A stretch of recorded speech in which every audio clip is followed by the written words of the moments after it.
цаг хугацаа он дарааллын хувьд зарим одоо мэдээллийг үндсэн хуулийн цэцгийн эрхэм гишүүдэд бол би хөрхөн зүйтэй гэж бодож байгаа. Яагаад тэгэхээр энэ цаг хугацааны мөчлөг дээр болж байгаа энэ эрүүгийн хуулийн 13-14-тэй холбогдох зүйл заалт дээр бол миний бие бас нэлээд идэвхтэй одоо оролцогчийн нэг байж ирсэн учраас сайн мэднэ.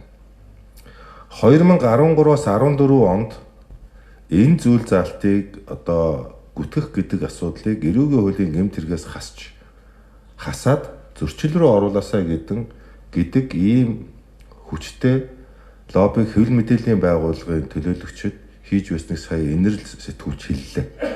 Өөрөөр хэлбэл энэ цаг хугацаанд засгийн газраас тухайн үеийн хууль зүйн сайд Тэмүүжингийн зүгээс гэмт хэргийн тухай хууль гэдэг хуулийн төсөл боловсруулж улсын их хурлд өргөн барьсан байна. За улмаар энэ хуулийн төсөл тухайн үед буцаагдсан засгийн газарт. Буцаагдсан.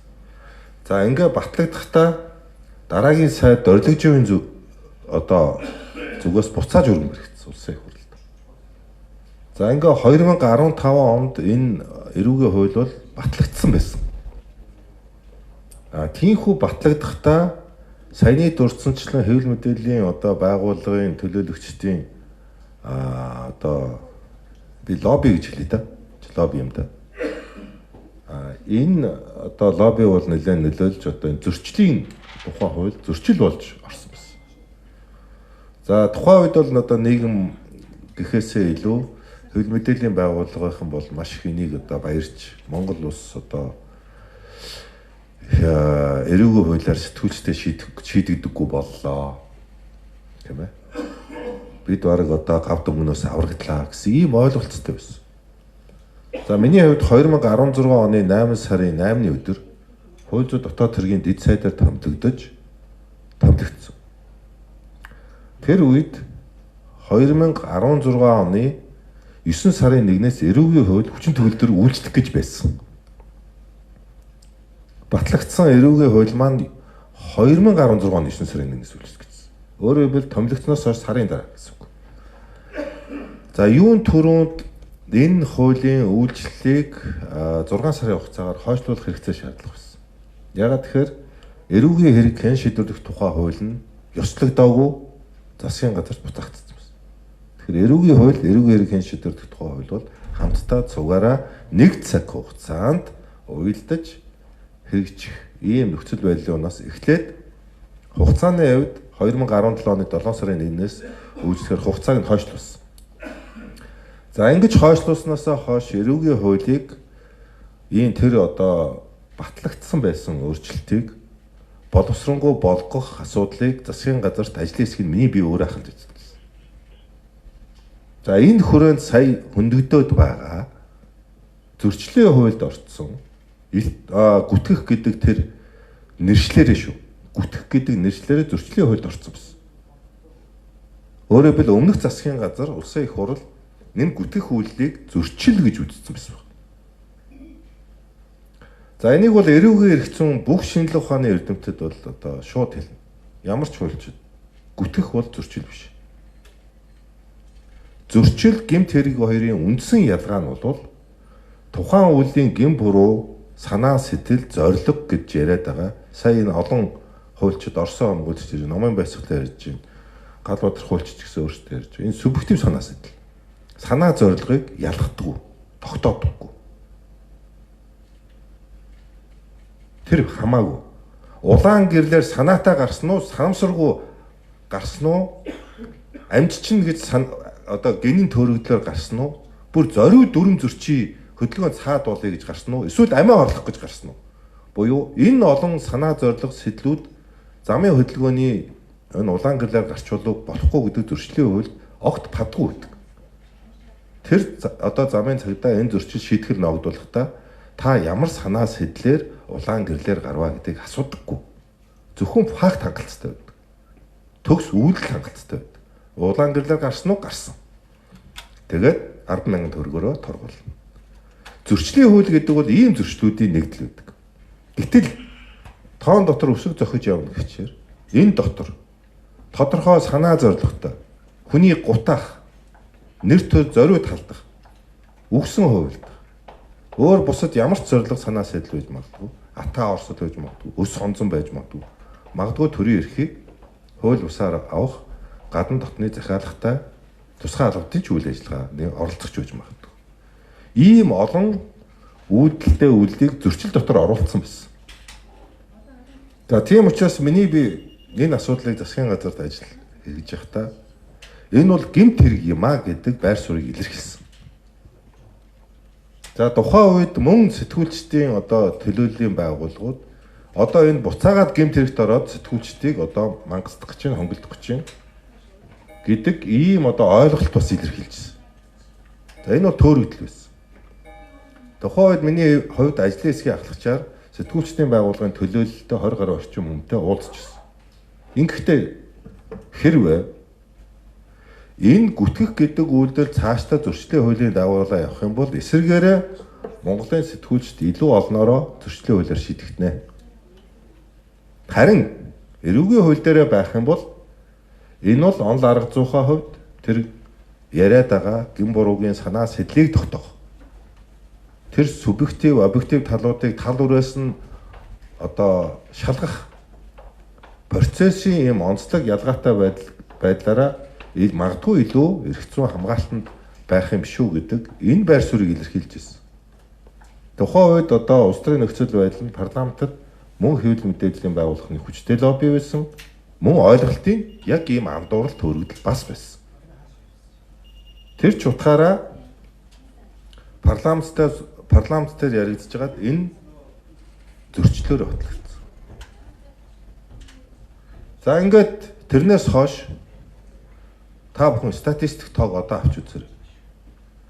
Сэтгүүлчд маань өөрсдөө яллуулахгүй энийг гэмт хэрэг тооцоолохгүй зөрчилд оруулна гэж явж байгаад зөрчлийн хуулийн дагуу шийдэгдсэн хэвлэл мэдээллийн байгууллага сэтгүүлчдийн тоон эрүүгийн хуульд гүтгэх гэж байснаас даруй 4-5 дахин нэмэгдэж ирсэн. Энэ бол бодит криминологийн одоо үр дүн. Өөрөөр хэлбэл алдаа гарчлаа. Тэр нэг Архангай аймгийн сэтгүүлчийг тоод яадаг ш. Засаг дарга 14 удаа явсан, 15 удаа явсан гэдгийг одоо хүн тогтоохгүй одоо ингээд тэр санаа сэтэл мэрэгжлийн алдаа. Хүн яаж алдаа гаргаж болно ш. Мэрэгжлийн алдаа гэж байдаг ш. Тэр одоо алдааг хүртэл ингээд шийтгэхэд байна гэдэг асуудал чинь яагаад ингээд байна вөхөр тэр зөрчлийн хуулиар чинь санаа сэтэл зорилгыг ерөөсө тогтоодоггүй тийм одоо эрүүгийн юуны хуулийн эрх зүйн орчин руу орцонтой холбоотой байсан.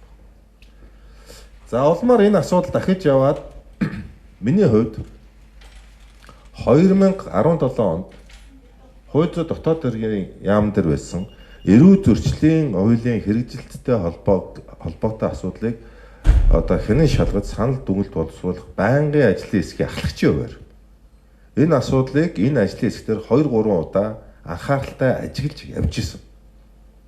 Өөрөөр хэлбэл энэ гүтгэх гэдэг зүйл зөрчлийн хуульд ороод шийдэгдснээр юу болж байна? Хэрэгжилт ямар байна? Сая яриад байгаа энийг одоо ердийн хэв журмын цагдаа шалган шийдвэрлэх боломж байхгүй. Мэдлэг эрх зүйн мэдлэг мэдээл дутна. Энийг тусгай мэргэжлийн мөрдөн шалах онол арга зүй эзэмссэн прокурорын хамтанд байдаг ийм субъектууд хэн шалгаж яаж илүү хүний эрх хамгаалагдана. Илүү хэвлэлийн эрх хамгаалагдана гэдгийг мэдчихсэн учраас байнгын мониторинг хийж байсан. За энэ мониторингийн үр дүнгээр энэ зөрчлийн хууль байх нь онлын хувьд огт буруу гэдэг. Нэгдүгээр тэр байр суурь улам бүр нотлогдсон. Өөрөөр хэлбэл энэ анханасаа зөрчил биш гэмт хэрэг. Анханасаа. Хоёрдугаар энүүгээр сая хэлсэнчлэн хэвлэл мэдээллийн байгууллагын чоны амнаас гарах гэж чад барын аманд орцсон гэдэг нь өөрөө цаг хугацаагаар нотлогдож үнэнд гүйцэгдсэн. Өөртөө бас ойлгосон. Эсвэргээрээ эрүүгийн хуульдаа хоёр нь байх нь зөв юм байна гэдэг зүйлийг ярьж хэлж эхэлсэн. Яагаад тэгэхээр сая энэ л одоо сэтгүүлч хэлж байна. Зөрчлийн хуульд иргэнийг 2 сая, хуулийн этгээдийг 20 сая гэдэг хөдөлгөөнгүй шийтгэлтэй. Гэтэл эрүүгийн хуульд байсан гүтгэх гэдэг гэмт хэрэг нь 540 мянган төгрөгөөр торгох ял шийтгэлтэй. Эсвэргээр зөрчлийн хуульд байгаагаасаа 4 дахин хөнгөн яа шийтгэлтэй эрүүг хуульд байж байгаа байхгүй.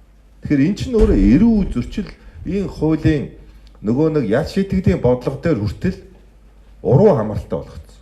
Бид илүү аюултай, илүү хүнд, илүү хохиролтой үйлдэл гэмт хэрэг гэж үздэг.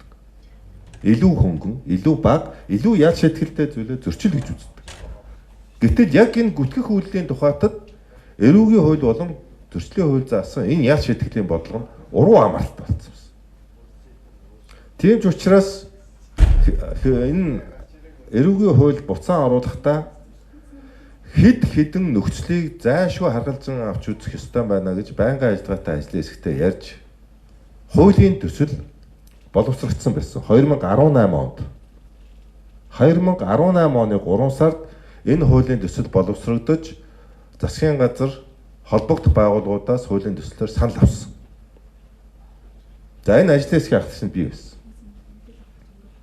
За би боловсруулахдаа сая энэ өргөдөл гаргач одоо иргэдийн болон хэвлэл мэдээллийн байгууллагын төлөөлөгчдийн олон талаас нь ярьж хөндөд байгаа асуудлуудыг анхаарч хуулийн төсөл тусгасан байсан.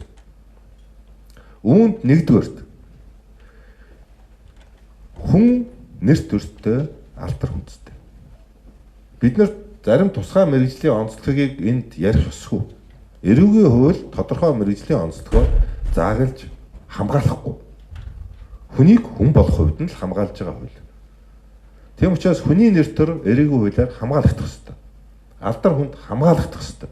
Бусдын нэр төр алдар хүндэд дураараа халддаг байж болохгүй. Энэ бол зарчмын асуудал. Тэр байтугай монголчууд нэр хугарахаар ясуур гэж ярьдаг. Энэ эд эрхтний гэмтлээс ч илүү хүчтэй шарх сорвыг сэтгэл санааны халдж байгаа гүтгэлэг доромжлууд өгдөг.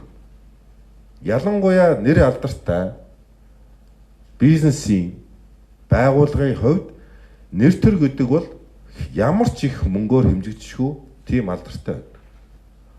Одоо Coca-Cola болон Apple брендийн даатгуулсан тэр брендийн үнц нь өөрөө тэрбум долларуудаар яригддаг.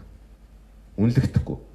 Тэр нэр хүндтэй одоо кино урлагийн одын нэр хүнд сэвдэх юм бол тэр хүний ирээдүй тэр кинон тоглоход хэдэн тэрбум их найдын магадгүй орлого олох байсан тэр боломжууд алдагддаг. Та бүхэн Солонгосын том оддыг харж байгаа. Тэр нэр хүндэд өчүүхэн төдийсээ уухад амиа орлого хүлтлээ үйлдэлүүдийг хийгдэж байгааг харж байгаа. Энэ бол хүний нэр төр эрхэмсэг оршихуй гэдэг бол мөнгөөр үнэлэгддэг. Тодорхой эд эрхтний гэмтэлтэй зүүлзүүж харьцуулдаг тийм зүйл огт бишээ гэдгийг энэ үйл баримтууд хэлж байгаа. Нэр төр нь эрхэм нэр төрөө тоодгүй асуудал бол хүний өөрийнх нь асуудал. Нэр төрдөө маш эрхэм ханддаг, түүнийг өөр ямар ч үнцэл мөнгнөөс илүүгүй эрхэмлдэг хүмүүс байдаг. Нэр төрөө төр шаландаа гიშгдсэн тэрийг тоохгүй байгаа хүмүүс зөндөө л байждаг. Энэ тодорхой барих барьцгүй, хэмжих хэмжүүргүй мөн тодорхой томьёонд оруулж болохгүй гэдэг аргагүй гэдгийг бол юу илэрхийлээд байна вөхөр энийг хүн болох хувьд нь бий болсон хүнээс салгаж болохгүй манай цэцэн гишүүн гавьяатуул сарантай өгший хэлсэнчлэн энэ бол эрхэмсэг оршин. Англиар бол dignity гэдэг бол би их гоё орчуулсан гэж боддог. Эрхэмсэг оршихуй гэж. Би энэ үгээр нь бас хэлэх дуртай. Тийм учраас энэ хүний одоо нэр төр алдар хүндтэй холбоотой эрүүгийн хуулиар хамгаалагдах ёсгүй. Ерөөсөө иргэний хуулиараа явчна гэдэг энэ байр суурь бол би олон зүйлээр би үүсгэдэн гэж үзэж байгаа. Яагаад тэгэхээр сая ярьж байгаа энэ зүйл эрүүгийн хуульд байгаа учраас Монгол улс арчилсан бус ус болчлоо гэж яриад байгаа шүү. Энэ байгаад байгаа учраас Монгол улс дарангуулагч улс болчлоо гэж яриад байгаа шүү. Дэлхийн бүх улс орнууд энийг эрүүгийн хууль, хүний нэр төрийг эрүүгийн хуулиараа хамгаалдаг. Би бас номын баясгалан шүнд баярлалаа. Би энийг бас марцсан байж. Сая шинэ нотлох баримтыг үндсэн хуулийн зэцэд сая хурлын өмнө тараасан байна. Энэ тараасан гүтэх болон худал мэдээлэл тараах гэмт хэргийн бусад улс орнуудад яаж эрүүгийн хууль тогтоомжоор зохицуулсан байдаг вэ гэдэг харьцуулсан судалгааг сая тараасан. Энийг бас би захиалж хэлэх гэсэн. 2023 оны 11 сард. Өөрөөр хэлбэл энэ гүтгэх гэмтэрхтэй холбоотой сая энэ ярьж байгаа асуудлуудыг бусад улс орн ер нь эрүүгийн хууль тогтоомжоор зохицуулдаг юм уу үгүй юм гэдгийг хууль зүйн үндэсний хүрээлэн захиалга өгөөд одоо энийг судлуулсан. Энэ судалгаан дотор та бүхэн сайн үзэх хэрэгтэй. Бүх улс орнууд эрүүгийн хуулиараа хүний нэр төрийг хамгаалж байгаа. Бүх улсууд тэр байтугай. Жишээлбэл бидний их газрын эрх зүйн тогтолцооны гол загвар болгож байгаа Герман улс бусдын нэр хүндийг унгааж тухайн хүний талаар олон нийтийн үзэл бодол сөргөөр нөлөөлөхийн тулд түүний талаар нотлогдоогүй баримтыг зарласан бол 1 жилийн хугацаагаар хорих алтай.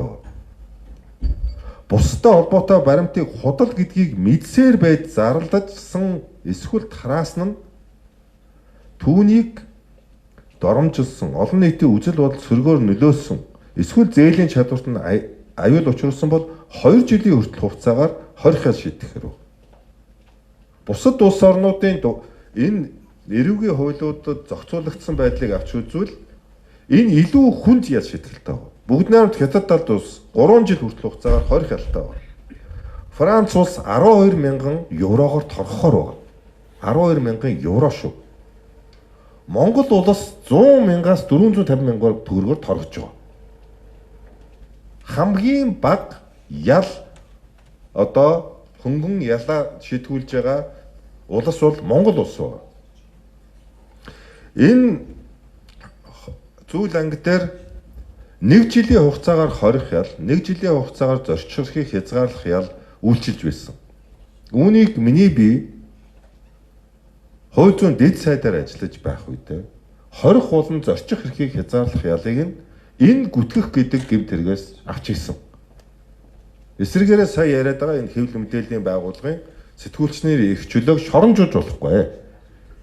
Хүний итгэл үнэмшлийг бол шоромжуулж болохгүй. Энэ дээр хорих хал ногдуулж болохгүй гэдэг санаачлагыг гаргаж авч хайсан хүн би өөрөө байгаа. Энд ногдуулж ирсэн 960 мянган төгрөгөөр торгодог байсан тэр торгуулийн хэмжээг 2 дахин бууруулсан хүн би бас өөрөө байгаа. Одоо манай гомдол гаргагч талууд ямар байр суурь илэрхийлээд байна нөхөр? Энэ ерөөсөө эрүүгийн хууль байх ёсгүй гэж яриад. Эрүүгийн хууль байхгүй иргэний шүүхээр шийдвэрлэх боломжтой гэж үздэг. Гэтэл яагаад иргэний шүүхээр энэ асуудал шийдвэрлэх боломжгүй вэ гэдэг тэр үндслэлийг ерөөсөө ярихгүй.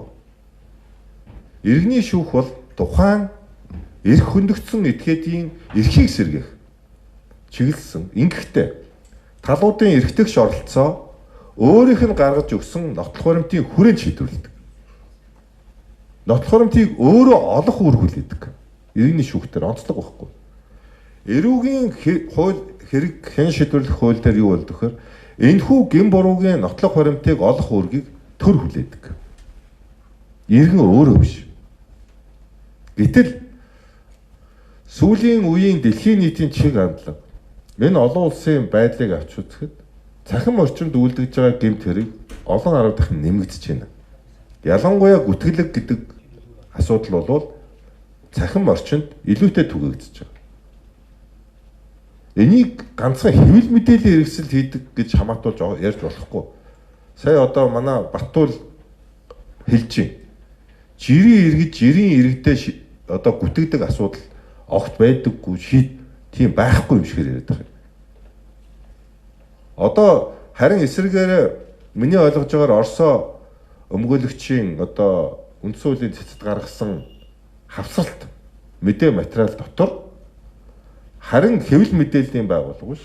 Энэ хэргийн чинь 70-80% нь иргэд хоорондын бие биенээ гүтгсэн хэрэг учрал маргаан баг шүү дээ. Тэгэхээр энийг нэг мэрэгжлийн одоо институцийн нэр хүндтэй холбож авч үзэж би болохгүй. Харин энэ нь өөрөө эсрэгээр үгүйсгэгдэн гэж хэлж байгаа.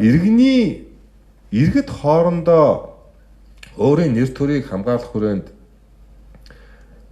цахим орчинд гарч байгаа энэ асуудал дээр иргэний шүүхээр хандахад нэг төвхтэй асуудал байна. Иргэний шүүхэд нэхэмж гаргаж байгаа этгээд хариуцагчийн нэр, хаяг, мэдээллийг өөрөө гаргаж өгдөг. Гэтэл энэ захин орчны байдал нэрээ нуусан зориуд зохион байгуулалтаа хэдэн 10,000-аар нь зэрэг пост болон комент оруулах чадвартай ийм тороол айрам бий болсон нэгэнт одоо энэ бодит байдал. Монгол улсын үндсэн хуулийн цэц шаардлагатай тохиолдолд цагдаагийн кибер аюулгүй байдлын газар болон тагнуулын байгууллагаас энэ талын бас мэдээллийг тодруулах бас би боломжтой байхаа гэж үзэж байна. Манай улсад тухайтад иргэд хоорондын гүтгэлэхээс нэр төрөө хамгаалах гэхээс гадна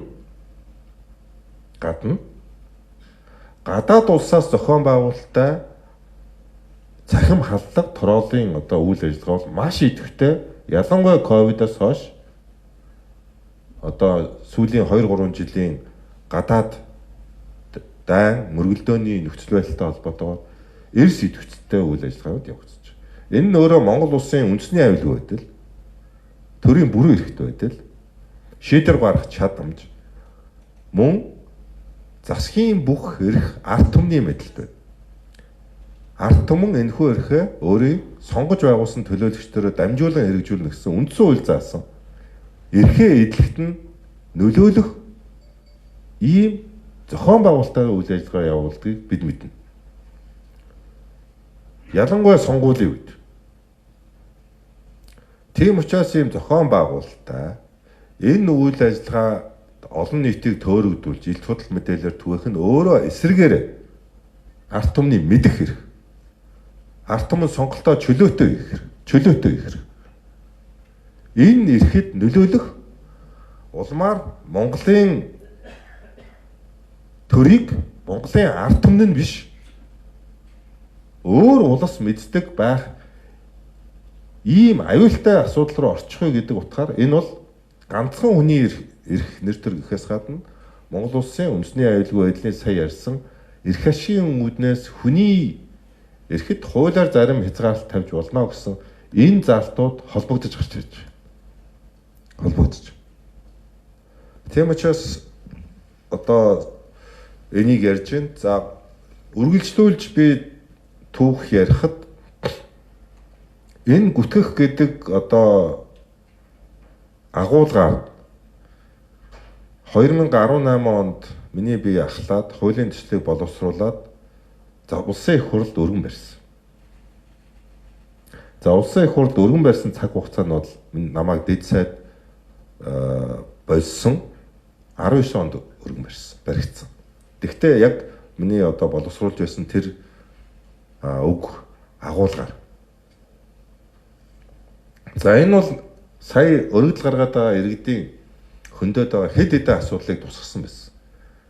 За нэгдүгээрт хуулийн нэр зүйл ангийн нэр бол гүтгэх гэдэг нэртэй байна. Монгол хэлний яаж цавилгаан тол бичих зааснаар бол гүтэх гэдэг нь зориуд санаатай гүжирдлэг гэсэн утгыг илэрхийлж байгаа. Цавилгаан тол бичигт ингэж заасан байдаг.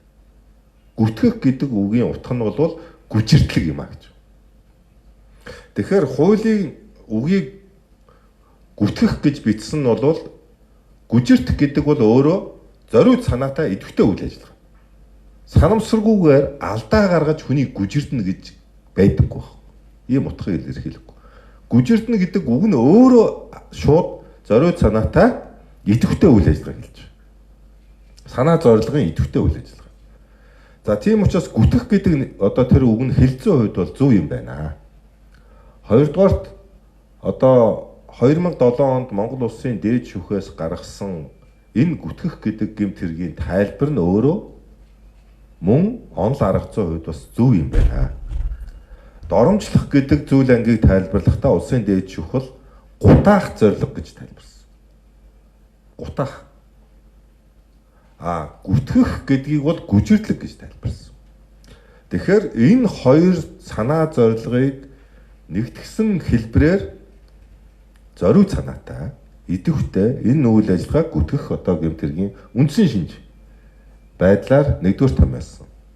Хоёрдугаар хэвлэл мэдээллийн байгууллагуудын зүгээс гол тавьж байсан иргэдийн мэдэх хэрэг, хэвлэлийн мэдээллийн байгууллагын онцлог, их сурвалжаа нууцлах хэрэг гэсэн энэ хамгаалтуудын хүрээнд судалгаа аваад үзэхэд ер нь гол хэвлэл мэдээллийн байгууллагуудыг тэр цагдаа шүүхээр одоо айлгаж ичээж амын үтэх гээд байгаа үйлдүүд нь улс төрчдөөс гараад ирсэн.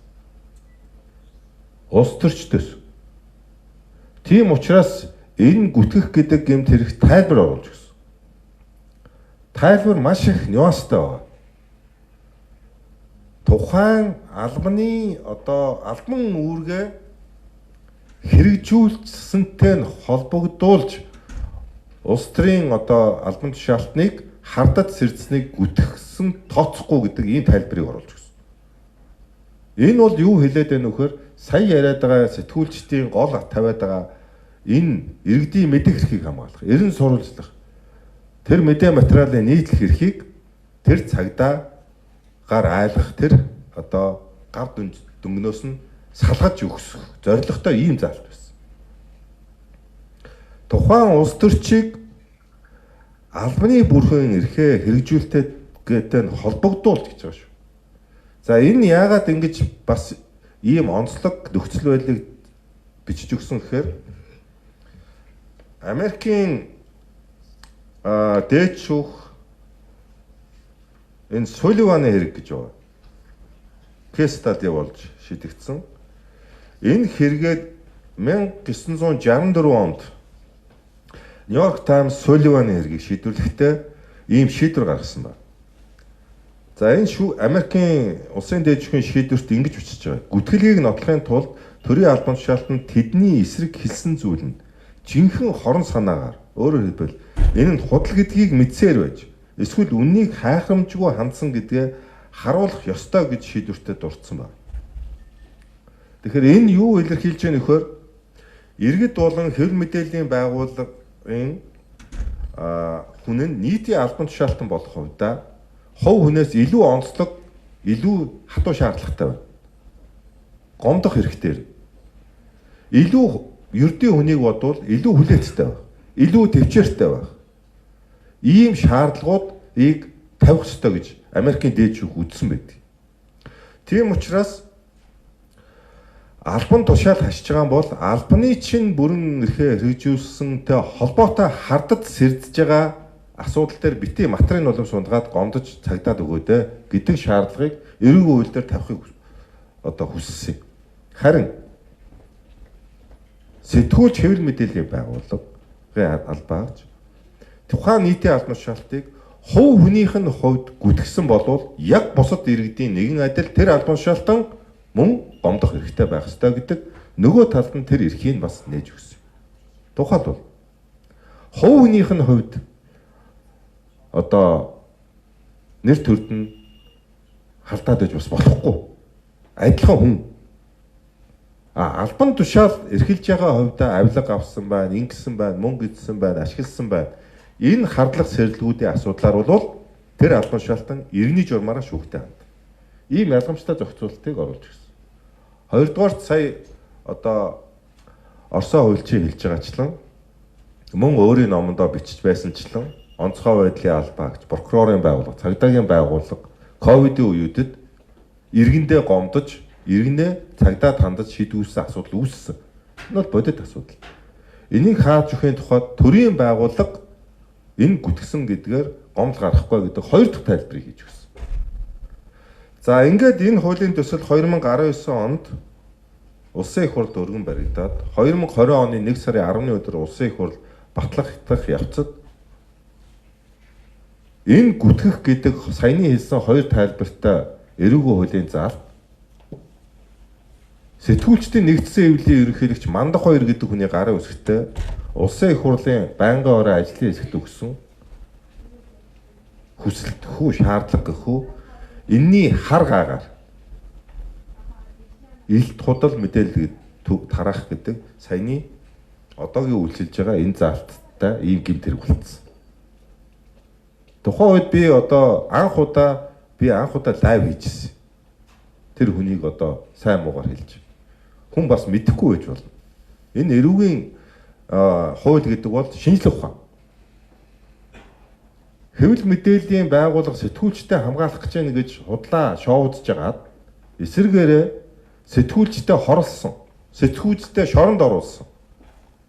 Бүх хүнийг хэлмэгдүүлэх болцоо олгосон. Улс төрд нөлөө бүхий этгээдүүдийг эсэргээрээ хардаж, шүүрдэж, бичихч боломж олгоогүй. Хартсан үйлдэл алдсан мэргэжлийн алдаа болгоныхоо төлөө эрүүгийн гэмт хэрэг боломж олгосон. Энэ саналыг тэр сэтгүүлчдийн ерөнхийлөгч Мандах хоёр өөрөө их хурл шаардаж энэ хуулийг өөрчлөсөн. Одоо тэрнийх нь горыг Монгол улсын бүх сэтгүүлчнэр үүрээд явж байгаа. Хүнд гомдоод авах хэрэггүй Монголын сэтгүүлчд. Ерөнхийлөгч байсан тэр хүндээ гомдох хэрэгтэй. Би тухайн үед нь хэлчихсэн. Энэ мэдхгүй юм уу санаа зорилготой энэ үйлдэл чинь гороор маш олон сэтгүүлчид харин энэ зүйл заалтаар чинь ял авах шүү. Маш буруу юм хийж байна. Гэсэн чинь одоо энэ хүн одоо бараг л мэдхгүй тухайн үед одоо ярьж хэлж ирсэн юмуд бүгд байгаа. Гэхдээ энийг одоо би ингээ өнгөрөөч. Би нэг зориуд дуусчих жаа. Тийм учраас мэдж асуудлаа их хууль зүйн одоо би өнөөдөр Монгол улсын үндсэн хуулийн цэцтэр энэ онол арга зүйн улс төрийн хувьд одоо шийдвэр гаргах хамгийн дээд байгууллага дээр яригдж байгаа учраас энэ улс төрийн үндслүүд, энэ хууль зүйн үндслүүд, энэ түүхэн баримтууд, үйл явдлуудыг бас дурдж хэллээ. Тэгээд би үндсэн хуулийн цэцэд гаргасан хүсэлцтэй нэг зүйлийг хэлсэн байгаа. Тэр нь энэ 13 14-ийг бол боловсронгуй болохыг шаардлага байгааг би бол үүсэхгүй байна. Яагаад тэгэхээр энд гэмт хэрэг онол арга зүйн талаасаа санаа зорилгыг орхигдуулсан. Энэ бол илт худал мэдээлэл тараах гэмт хэрэг гэж ийм нэршилтэй байх ёсгүй. Гүтгэх гэдэг нэрээрээ байх ёстой. Өөрөөр хэлбэл тэр цэвэлгөө хэлсэнчлэн гүжирдсэн санаа зорилготой идэвхтэй үйл ажиллагааг бид гэмт хэрэг тооцох ёстой. Цаашдаа хүний алдаж хэлсэн сануусаар болгоомжгүй ийм үйлдэлүүд хууль хэрэглээний олон салаа утгаар хэрэглэгдээд энд бас хүн хэлмэгдүүлдэг гэж болохгүй. Би энэний төлөө. Тийм ч учраас хууль тогтоогчийн хувьд урд нь гарсан санаатай санаамсаргүй энэ алдаануудыг бодлогын хувьд хүлээн зөвшөөрөөд зарчмын хувьд эрүүгийн хууль дээр байх ёстой. Ягаад тэгэхээр хүний нэр төр эрүүгийн хуулиар хамгаалагддаг. Бидний хийсэн судалгаа нөгөө талын гаргаж өгсөн судалгаагаар Европын арчсан гэдэг байгаа 57 улсаас 42 нь энийг эрүүгийн хуулиараа хамгаалаад байгаа. Эрүүгийн хуулиараа. Эсвэргээр эрүүгийн хуулиар хамгаалахгүй боллоо гэж үзвэл энэ маш ноцтой үр дагаварт хүргэн. Ялангуяа захин орчны ийм эрен үед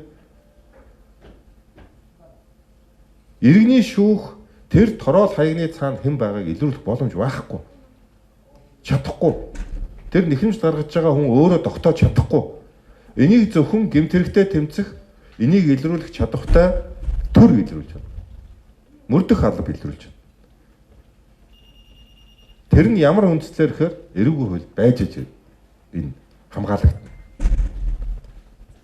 гэдгийг одоо хэлэх байна. Тийм учраас энийг эрхэм цэцэн гишүүд маань олон талаас нь бас авч үзэж энэ нэг асуудал дотор байгаа 4-5 ийм ялгамжтай одоо байр суурь болон үндслүүдийг одоо шийдвэр гаргахтаа саргалж үзээсэй гэж хүсэж байна. Баярлалаа.